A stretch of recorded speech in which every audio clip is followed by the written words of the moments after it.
ಎಲ್ಲರೇ ಸಿಗುತ್ತದಪ್ಪ ಶಾಂತಿ ಅಂತ ಎಲ್ಲದ? ಮುತ್ತುರತ್ನಗಳು ಸಿಗಬಹುದು, ಧನಧಾನ್ಯ ಸಿಗಬಹುದು, ಆದರೆ ಇಂಥಲ್ಲಿ ಶಾಂತಿ ಒದಗ್ಯದ. ಅದನ್ನು ತರಬೇಕಂತ ನಾವು ಜಗತ್ತಿನಾದ್ಯಂತ ತಿರುಗಾಡಿದರೂ ಸಾಧ್ಯ ಇಲ್ಲ. ಇಲ್ಲದು ಶಾಂತಿ ಹಂಗ ಬರೋದಲ್ಲ. ಶಾಂತಿ ಇನ್ನೊಬ್ಬರಿಂದ ಪಡೆಯೋದು ಅಲ್ಲದು, ಇನ್ನೊಬ್ಬರಿಂದ ಪಡೆಯೋದು ಅಲ್ಲ.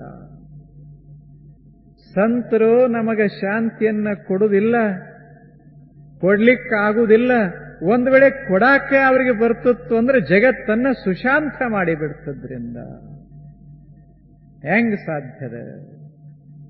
ಕೊಡ್ತಾರ ಸಂತರು. ಏನು ಕೊಡ್ತಾರಂದ್ರೆ ಬಹಳ ಅದ್ರ ಉಪದೇಶ ಕೊಡ್ತಾರೆ, ಇಲ್ಲವೇ ಜ್ಞಾನ ಕೊಡ್ತಾರೆ, ಇಲ್ಲವೇ ಒಂದಿಷ್ಟು ಸಮಾಧಾನ ಕೊಡ್ತಾರೆ.